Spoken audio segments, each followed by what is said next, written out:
حضرت عبداللہ بن مسعود رضی اللہ تعالیٰ عنہ سے روایت ہے، انہوں نے فرمایا، جس کو یہ بات پسند ہے کہ وہ اللہ تعالیٰ کو کل اسلام کی حالت میں ملے، اسے چاہیے کہ وہ پابندی سے 5 نمازیں وہاں ادا کیا کرے جہاں ان کی اذان ہوتی ہے، یعنی مساجد میں جماعت کے ساتھ، اس لیے کہ وہ ہدایت والے کاموں میں سے ہیں، اور اللہ تعالیٰ نے تمہارے نبی صلی اللہ علیہ وسلم کے لیے ہدایت کے کام مقرر کیے ہیں۔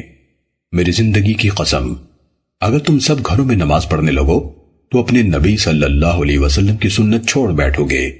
اور اگر تم نے اپنے نبی صلی اللہ علیہ وسلم کی سنت چھوڑ دی تو یقیناً گمراہ ہو جاؤ گے۔ میں نے دیکھا ہے کہ ہم لوگوں کی حالت تھی کہ نماز با جماعت سے صرف وہی منافق پیچھے رہتا تھا جس کا نفاق سب کو معلوم ہوتا تھا،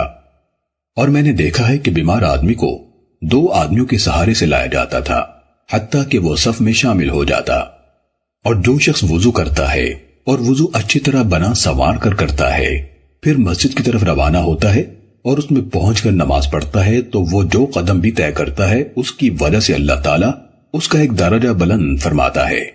اور ایک غلطی معاف فرماتا ہے۔ سنن ابن ماجہ حدیث نمبر 777۔ حضرت سہل بن سعد ساعدی رضی اللہ تعالیٰ عنہ روایت کرتے ہیں کہ رسول اللہ صلی اللہ علیہ وسلم نے فرمایا، اندھیروں میں مسجدوں کی طرف بکثرت چلنے والوں کے لیے قیامت کے دن مکمل نور کی خوشخبری ہے۔ سنن ابن ماجہ حدیث نمبر 780۔